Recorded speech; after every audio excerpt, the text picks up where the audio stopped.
Mga sundalo kakalabanin na ang gobyerno. Mga sundalo nagbanta na kay Marcos na wag nilang sasaktan si VP Sara Duterte.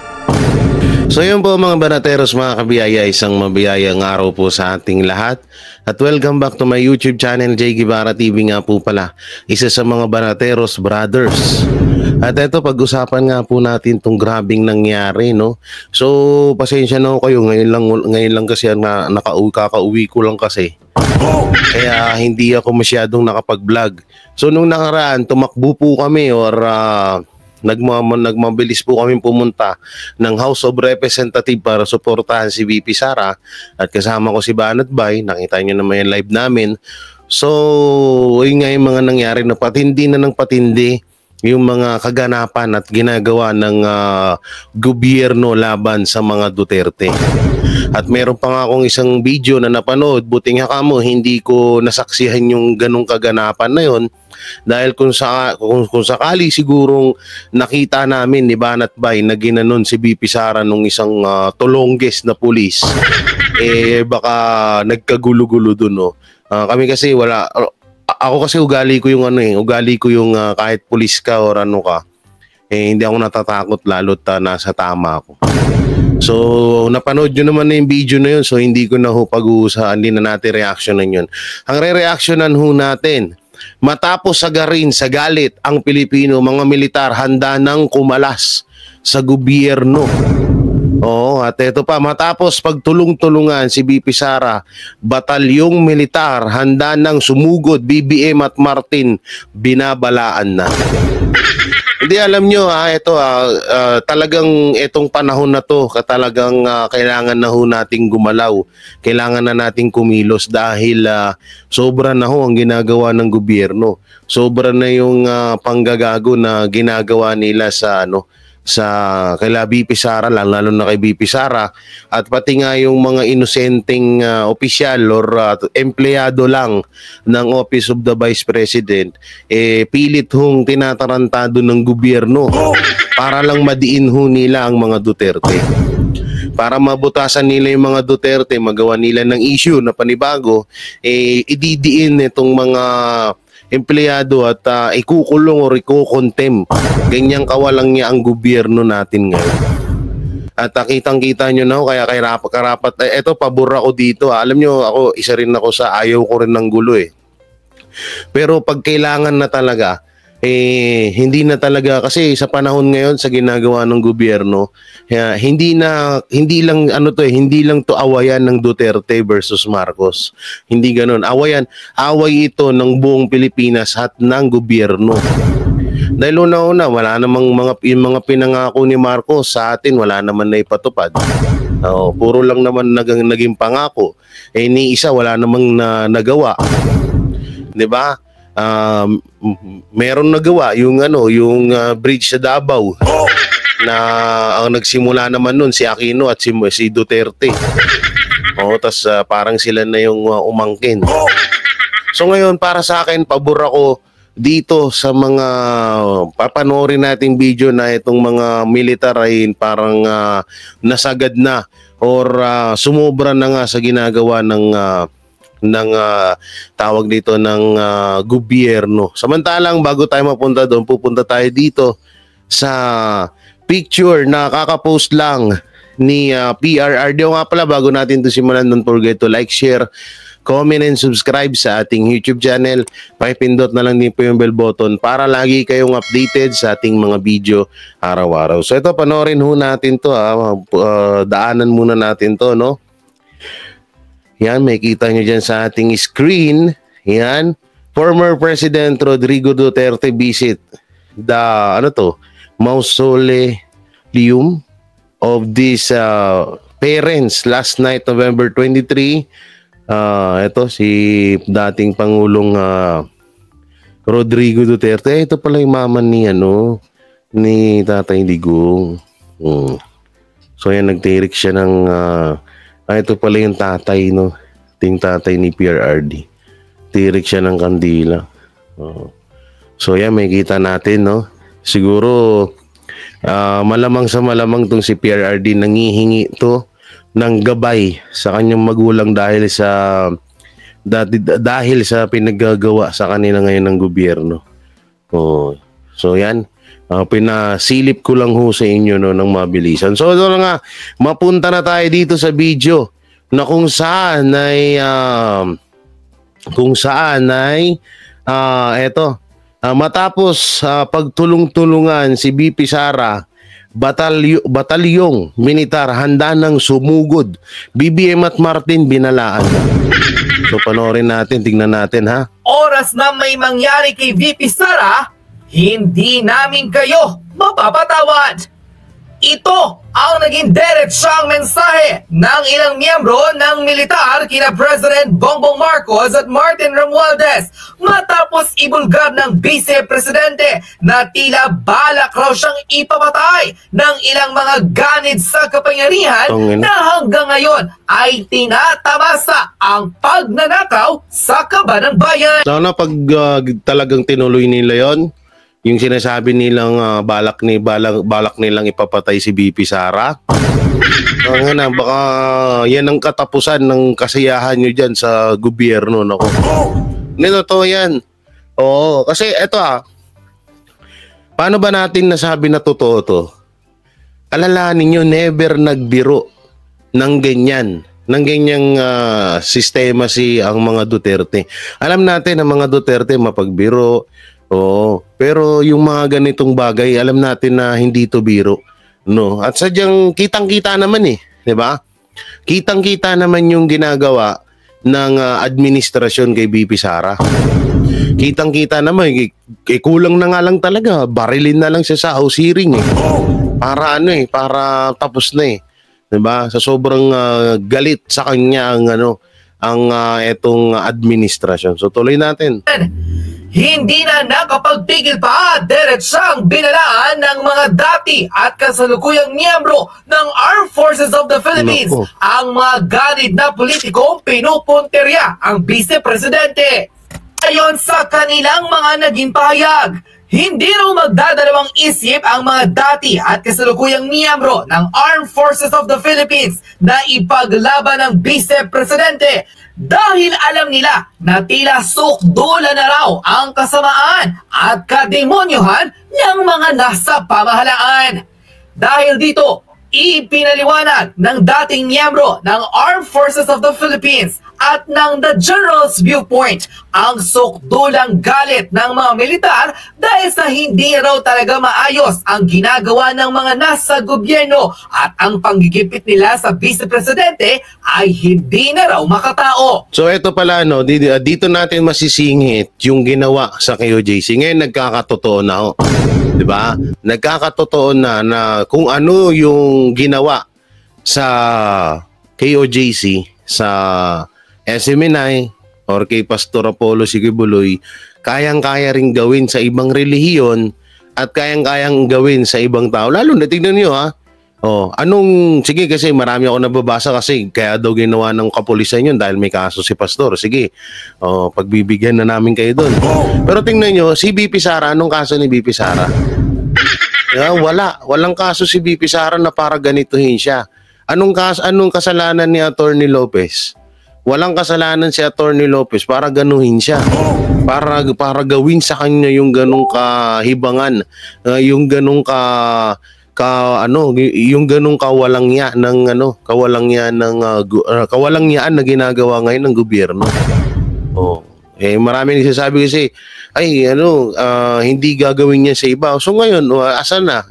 May mga bali-balita nga, 'di ba, na na yung Iglesia ni Cristo ay parang susugurin or parang isusunod daw. Kung ano daw yung ginawa sa KOJC, ganun daw gagawin sa Iglesia ni Cristo. Ewan ko, sa ibang video na lang siguro natin pag-usapan yun. So ito, tuloy natin. Ano mang oras, kapag sinubukan nilang saktan ang ikalawang Pangulo ng bansa, hindi raw magdadalawang isip na lumabas na ang mga miyembro ng Armed Forces of the Philippines at tuluyang labanan ang mapansupil na gobyerno. Narito ang buong pahayag ng isa sa mga dating militar kung saan tuluyan ng kinumbinsi ang taong bayan maging ang mga miyembro ng Armed Forces of the Philippines na Sana nga no, sana nga talaga magkaisa na ang mga militar ngayon. Dahil una-una, tignan niyo yung pangbabastos ang ginawa sa kanila. Nung about pa rin kay Pastor. Tsaka ito, wala nang pinaparanggan ng gobyerno ngayon, wala silang pakialam. Wala na silang, kitang-kita naman. Tingnan niyo yung mga kasundaluhan natin, mga kapulisan natin. Tingnan mo lang yung asta nung kapulisan na bihiri mo, tatakluban niya si BP Sara ng ambulansya. Diba? Tingnan niyo kabastos nung hype na yun. Naturingang pulis pero bastos, diba? So, eto, pag-usapan natin itong maganda to, itong tawag dito, itong maaring mangyari na to. No? Sana nga, talagang magkaroon na ng pagkakaisa ang kasulandulahan, diba? Bubulol pa ako. Ang mga kasulanduhan, diba? Bubulol pa rin ako dun, ha? Mga sundalo natin, mga militar, sana magkaisa na nga talaga. hindi lamang protektahan ng Vice Presidente, kundi tumindig sa kanilang sinumpaang tungkulin na walang anumang oras na kailanganin. Handa silang ibuwis ang kanilang buhay para proteksyonan at mapanatiling payapa ang buhay ng bawat Pilipino. Panoorin ang full video! Mayroon ng Army Battalion, ano? Akala ko si Abante. Kamukha ni Benny Abante. Army Battalion na nag-react yung 75th IB na nakabase sa Davao, no? Davao del Oro del Norte na sinasabi na dapat hindi palampasin ng gobyerno yung mga ganon attitude ng mga congressmen, ano? O kay mga congressman na si Atty. Lopez ay isang mabait at saka isang chief of staff ni Vice Duterte, ikinontem nila. So may nagalit na batalyon commander. Delikado na, may batalyon na, may commander na ng army ang nag-react. So baka susunod dyan, dito yung mga pulis na commander. Pag lumitaw na yung pulis, sunod-sunod na yan. Sunod-sunod na yan. So, ewan ko lang medyo nalalabuhan ako sa mga kapulisan pero hindi ko naman nilalat. Pero sana din na ipagdasal natin na makiisa ang ibang mga kapulisan sa gagawing hakbang ng militar. Pero medyo medyo tagilid daw kasi may kinakatakutan kasi din ng PNP. Kinakatakutan nila yung katulad nga yung mga kanilang serbisyo na maaaring mawala sa kanila, no? So, ewan ko, try natin, pagdasal natin. ito na yung makikita natin. Okay? Very alarming ito mga nangyayari ngayon mga kaibigan. Ano? Kung hindi nyo alam na ang objective ng Partido Komunista sa Pilipinas ay sirain ang relationship ng mga Pilipino para tayo mismo mag-away-away. Ano? Mag-away-away. Yan. Tayo yung mag-away-away. So, pag tayo nag-away-away, masisira na ang ating samahan. Ano? So, paano ngayon kung ang Battalion Commander ang nag-react dito na sa Luzon at tapos na si Castro? Hindi lang si Castro, tapos kayong mga congressman, ano? Oh, taong bayan, alert na kayo ha, alert na kayo taong bayan, suportahan nyo ang mga pagkilos para sa katotohanan. Pero alam nyo ito, sa mga taong bayan naman, hindi rin, ako mas gugustuhin ko na mas maunang kumilos ang mga militar. Kasi sila talaga yung may isa sa mga malaking kakayanan sa ganung gawain. No? Sila yung unang kikilos. Ako, nakakasiguro ako na kapag kumilos sila, pag bumaba na sila dito at makiisa sila sa rally or kung ano pa man yan, malamang sa malamang doon natin makikita na magsusunuran na rin yung ibang mga Pilipino dyan. Pag ang militar na talaga ang bumaba. Syempre ngayon kasi yung nauna, yung mga kapwa natin Pilipino, mas gugustuhin nilang, syempre, magugutom sila. Oo, yung iba dyan, pag hindi nakapasok, walang sahod, walang trabaho. Syempre yung iba, mas gugustuhin nila na magtrabaho na lang kaysa makiisa dyan sa ganyan. Pero malay nyo lang din naman, may awang Diyos na kumbinsihin lahat ng Pilipino para matapos. Kasi pare-pares lang din naman tayo mahihirapan dito eh.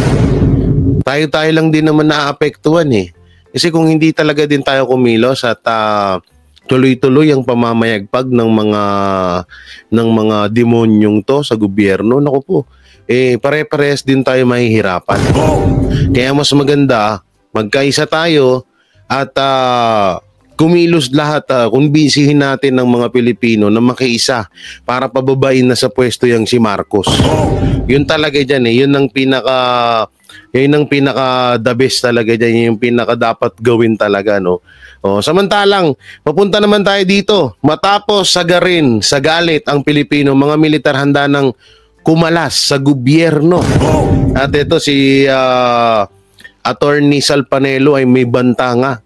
No, may banta sa gobyerno ngayon na pag ginalaw nila si BP Sara or masaktan si BP Sara, ibang usapan na. So ito, panoorin natin. Kapag may nangyaring hindi maganda kina Attorney Zuleika Lopez at VP Sara, maghahalo ang balat sa tinalupaan. Ito ang naging diretsang babala ng former Presidential Legal Counsel na si Attorney Salvador Panelo sa administrasyon ni Pangulong Bongbong Marcos sa tila patuloy nilang panggigipit at pangharas kina VP Sara. Sa kanyang live video, pinangalandakan ni Attorney Panelo na wag raw biru-biruin ng Marcos administration ang mga militar dahil baka raw hindi nito nalalaman, sagad na rin sa galit ang mga men in uniform dahil sa panggagago raw ng administrasyon. Bukod raw sa pagkat ng budget ng nasabing opisina ng Armed Forces of the Philippines na 10 billion pesos, patuloy raw tinatanggal ng Marcos administration ang mga general ng Armed Forces of the Philippines. Dahilan para hindi na matuwa ang mga men in uniform sa ginagawa ng gobyerno. Lalo pa raw ngayon na tila na nationwide coverage ang panggigipit nila kina VP Sara at Attorney Zuleika Lopez na wala naman raw ginawang iba kundi ang sumunod sa pagkakakontem kahit illegal daw ito at maaari silang makasuhan. Hindi na nga raw sila pinapatulan ng Vice Presidente sa lahat ng tila pamemersonal ng mga ito. Ngunit sagad naman raw kung tutusin kung pati madadamay ang kanyang Chief of Staff na minsan ang naging kritikal ang kalagayan at hinarang pa ang ambulansyang sinasakyan.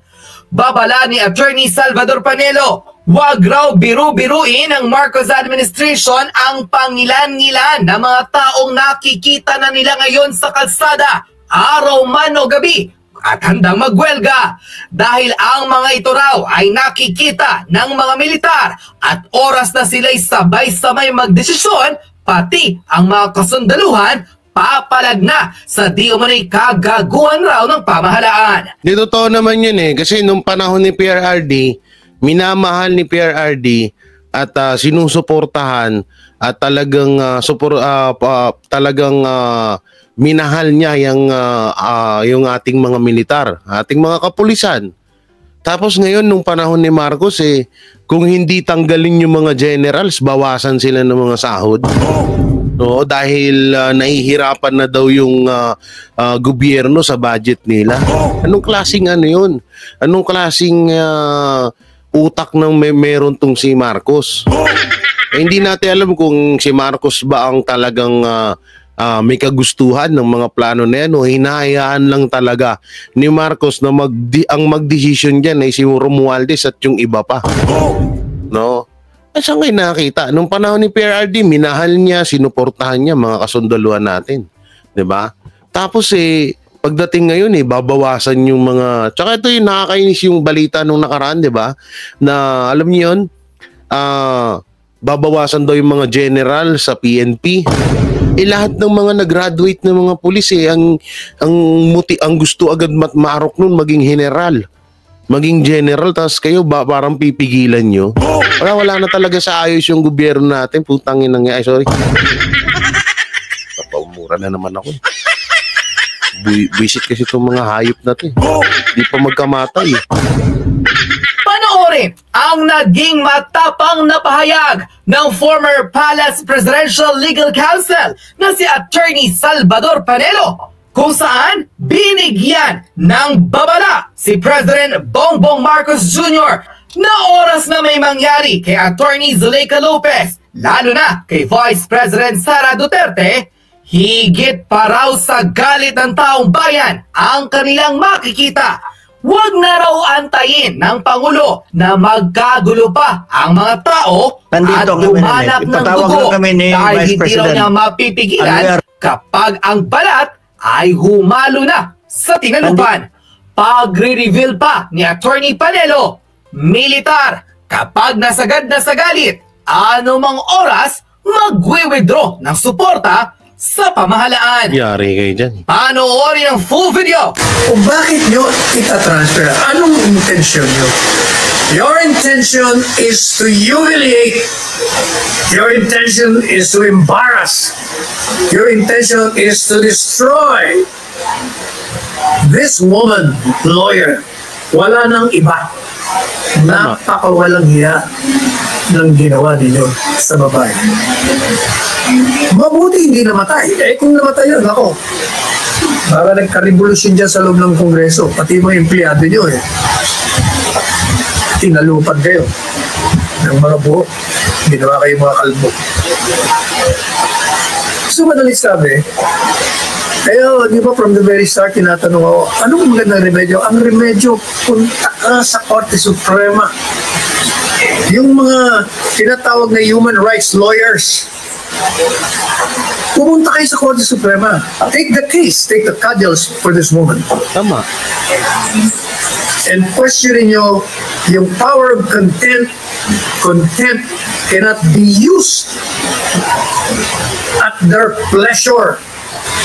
The Supreme Court has already said you use this contempt power sparingly. Sparingly. Ano bang ibig sabihin sparingly? Hindi kayo pa dalos-dalos. Kailangan meron kayong basehang legal. There should be a legal basis for your citation of contempt. Because the moment you abuse it, that is a grave abuse of discretion. Yan. Yan. Kaya mali o. Kaya pwede kayong paila ng kaso sa ginawa niyong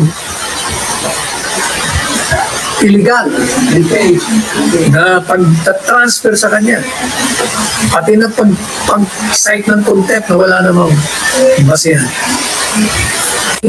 At paglabag sa karapatan ng tao, paglabag sa saligang batas. Kailangan makita nila yun. Kasi sa ngayon, sabi nga naman ako sa pong Coronel, bakit di kayo umirik? Busog ko kami. Bakit kayo busog? Kasi si PRD, di na umilang sa namin, wala na kami reason. Nung laban ako kami ng EDSA Revolution, inaaki kami mga police, kami mga sundalo, may problema.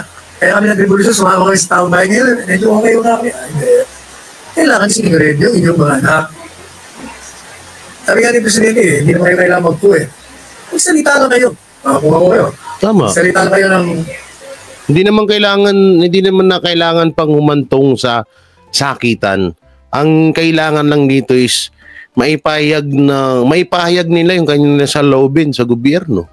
Ayun yung minsan pangit din sa iba no, porket busog sila, porket may parang wala sila ng problema sa kanilang buhay, lalo na yung ibang mga kasundaluhan na ay hindi na ako mangingialam dyan kasi okay naman na yung buhay ko ngayon Dahil nung panahon ni PRRD, dinagdagan ng sahod namin. So nakapag-ipon kami at talagang napakaganda ng pamamalakad ni PRRD na nakapag-ipon kami, nakapagpundar ng aming mga ari-ari, ng aming mga bahay, ang mga business, negosyo. So may mga mindset talaga na gano'n. Pero sana naman hindi naman na kailangan na magpaputok, hindi naman kailangan ng gano'n. Kailangan lang is magboses. no, magboses ang mga mga militar para maano rin yung ibang mga Pilipino na, kasi ito sa totoo lang, militar talaga ang inaantay ng ibang mga Pilipino. Kapag nandiyan nakita na nila yung mga militar na nandiyan sa mismong na yan, susunod at susunod yung ibang mga kababayan natin. Katulad lang ho nito, no? Itong isang video na papanoorin natin na saan na yun? Ito. Kakapasok lang, nagbanta na. Leader ng MNLF, ready na para ipagtanggol si BP Sara. 100K member, ready na. Naku po, yari ka. Ito pa yung isa. Ito pa, ito talaga. Alam nyo, MNLF, isa rin kayo sa inaantay. Inaantay nagkumilos. Sabi ko nga paulit-ulit dito sa vlog ko kapag ang Mindanao ang bumaba, paluson, para pabagsakin, para hindi para pabagsakin, para mag-resign or para matauhan ng gobyerno, Mindanao lang din ang inaantay ng ibang mga lugar. Kapag ang Mindanao bumabayan sa Luzon, susunod dyan ang Visayas, susunod dyan ang Luzon at ang iba pang mga kababayan natin. So ito na, panoorin ho natin to. Kakapasok lang din po ito na balita. Ito ang MNLF, ipatawag lang kami ni Vice President and we are ready. The MNLF is always ready. Saka hindi na, wait lang ito lang kilala ko kasi mga Duterte. Ayaw nila ng gulo So malabong ipatawag ng isang vice presidente itong MNLF. Kung gusto niyo po talaga, MNLF, kayo na po ang magkusa na bumaba doon sa Malacanang. Wala naman kayong gagawin, hindi niyo naman babarilin, hindi naman magpagulo. Magbuboses ba kayo? Yun lang, 'di ba? Hindi, kasi kung sasabihin na nag-aantay lang kami ng udyat kay BP Sara, hindi manghihingi ng tulong. At hindi ugali ni BP Sara na manghingi ng tulong. Maalala niyo yung lumapit siya kay Gloria Macapagal-Arroyo nung unang hearing at kay Marcoleta, 'di ba? Sinabi niya na ni minsan hindi siya nanghingi ng tulong. Kahit nga sa papa niya kahit nga kay PRRD, hindi siya nanghingi ng tulong. Kaya malabong mangyari yan na si BP Sara manghingi ng tulong sa MNLF. Mas maganda niyan, magkusa ng MNLF at talagang kumbinsihin ng MNLF na yung iba pang mga Pilipino na makaisa at babagsakin ng garapalang bastos na gobyerno natin ngayon. Nandito ang MNLF, ipatawag lang kami ni Vice President and we are ready. The MNLF is always ready. Dapat hindi nila ginawa kay Vice President Inday yan. Very obvious talaga. Sana sa panawagan niya, pamilya niya, mother, mga anak, nandito ang MNLF. Ipatawag lang kami ni Vice President and we are ready. The MNLF is always ready. General Marbel, nawala na yung kuha niya nawala na yung trust ng taong bayan sa kanya. So nangyari ngayon, very obvious ang ginawa na magtanggal ng security para the Vice President will be open to any accident, incident, whatever, vulnerable yan. So ito dito pala papasok yung 'di ba? Marami nagsabi na nagbanta daw si BP Sara. Wala namang pagbabanta sa totoo lang At yung sinasabi ni BP Sara na gusto siyang ipapatay ni Marcos, ni Lisa at ni Martin Romualdez, may katotohanan yun. Kung matatandaan nyo, bakit nila tinanggalan ng security guard etong si Vice President Sara Duterte? Diba? Kasi sabi nila masyado daw marami, ito ganyan. Hindi siya ganun yun. Ito, yan pala talaga ang plano ng mga hayop na to. Yan ang plano nila na para ipapatay at maging maluwag. Magagawa nila yung gusto nilang gawin kay BP Sara. Parang ipamukha sa buong mundo na yan, nag-iisa na lang siya, etc. Parang matanggalan ng pwersa, talagang vulnerable siya. So it is a violation yan. Pagdating po sa usaping seguridad, Ang pangalawang pangulo po ba ay nakikita ninyo, ma-assess nyo ba na walang banta laban sa kanya? Very obvious. Sa tingin ko lang sa lahat ng nakikinig, Assalamualaikum warahmatullahi ta'ala wabarakatuh. Very obvious ang ginawa na magtanggal ng security para Tama. the Vice President will be open to any accident, incident, whatever. Vulnerable yan. So, parang ipamukha sa buong mundo na yan, nag-iisa na lang siya, etc. Parang matanggalan ng pwersa, talagang vulnerable siya. So it is a violation yan. Gaano namang kahalaga na yung mananatili sa kanya na security ay meron siyang trust and confidence. Kasi napansin niya, yung pawang mga tinanggal sa kanya, yung matatagal na rin sa kanya, galing sa Mindanao, yun pa yung mga nilipat dito, tapos yung mga meron na mga ibinigay doon, na yung mga natitira, pero hindi siya yung pumili. Gaano kahalaga na meron kang trust and confidence sa yung nakapaligid sa'yo? Number one, pinakamahalaga talaga na yung security mo, trusted mo talaga yan. Tama, oo. Mahirap maglagay ng security na wala kang tiwala. Tama. So, hindi ka mapalagay talaga dyan. Deliberate yan na gano'n ang ginawa para ma-demoralize ang ating Vice President. Kasi kung isipin nyo, isa si Vice President Sara Duterte sa halos umubos sa mga NPA na yan. Hindi naman totaling umubos. Isa sa mga talagang nagpuksa dyan sa NPA na yan. At alam naman natin, nung panahon ni PRRD, inubos niya rin halos ang mga sindikato, mga drug lord, drug pusher dito sa Pilipinas. So ngayon, na wala na siyang security guard or kukunti na lang, di mas mapapadali kung halimbawa man na may gustong gumante ng mga ibang mga negosyante na nasagasaan ng mga Duterte nung panahon ng Pangulo si PRRD. 'Di ba? So ngayon mapakadali na lang kasi nga tinanggalan siya ng mga security. O halimbawa lang, isang drug lord gustong maghigante dahil napakaraming pera na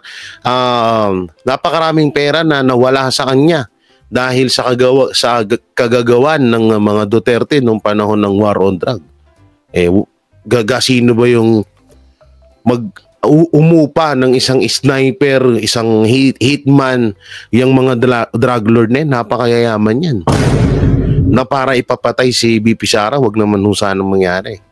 'Di ba? Ayun din nga, kaya yung una pa lang hindi ko lang sinasabi, pero yan din yung naisip ko na hindi kaya tinanggalan ng sikyo or ng guard itong safety etong si BP Sara dahil may gagawin sila dito.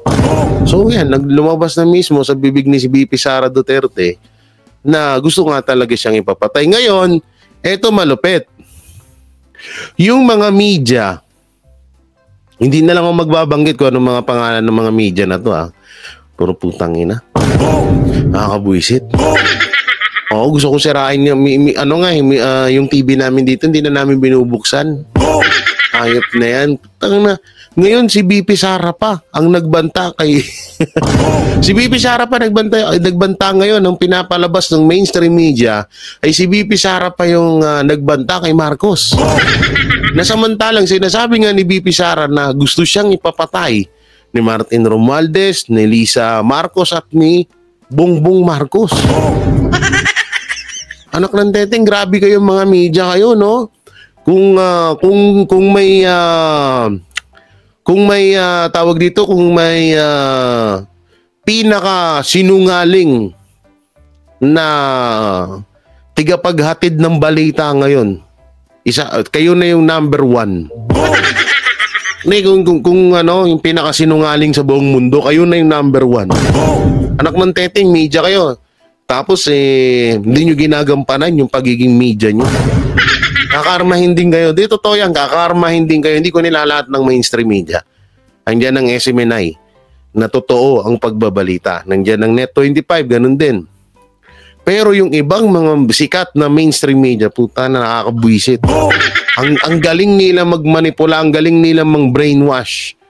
Ang galing nila mag-divert ng mga issue. Ang galing nilang i-brainwashin yung ibang mga Pilipino. Ang galing nila pagmukaing masama ang mga Duterte sa mga balita nila. Promise, tagaan nyo sa bato. Totoo yan. Ito, hindi ako nag-ano pero nararamdaman ko. Darating ang araw, lahat ng mga mainstream media na tumarantado, nangwawalang ya, at nagpapadala sa utos ng mga anti-Duterte, may karma din kayo. Hindi, tandaan niya, promise, mangyayari yan. So yun po mga banateros, mga kabiyayaan, nung may kukomento nyo sa mga napanood nyo, pasensya na, medyo nakakapagmura ho tayo ha. Alam nyo, nanggigigil na rin talaga ako eh. Totoo po, sobra akong naawa, sobra akong nanggigigil sa ginagawa. Hirap na nga yung ibang mga Pilipino, lalo pang pinapahirapan ng gobyerno. Pasensya na kayo kung nakakapagmura ako. Hindi ko na mapigilan eh. So ano lang naman yun, ng expression lang naman po yun. So yung mga banateros, mga kabiyayan, nung may kukomento nyo sa mga napanood yung video, i-comment nyo lang po dyan sa baba. At syempre, don't forget to like, share, comment, and subscribe sa ating YouTube channel. Pakipindot na lang din po yung bell button para lagi kayo updated sa ating mga video araw-araw. Pakidamay na rin po yung join button at super thanks. At mega live shoutout sa lahat ng hero abroad, sa ating mga pinakamamahalang mga senior citizen na patuloy na sumusubaybay at sumusuporta sa Banateros Brothers at sa mga Duterte. Ingat po kayo palagi. God bless and peace and bye-bye. Ang Banateros, walang inuurungan. Pag tama palakpakan, pag mali ay babanatan. Yan ang Banateros, boses ng ordinaryong Pilipino. Banateros ay walang makakaawan. Walang inuurungan, Banateros ay tinutulungan.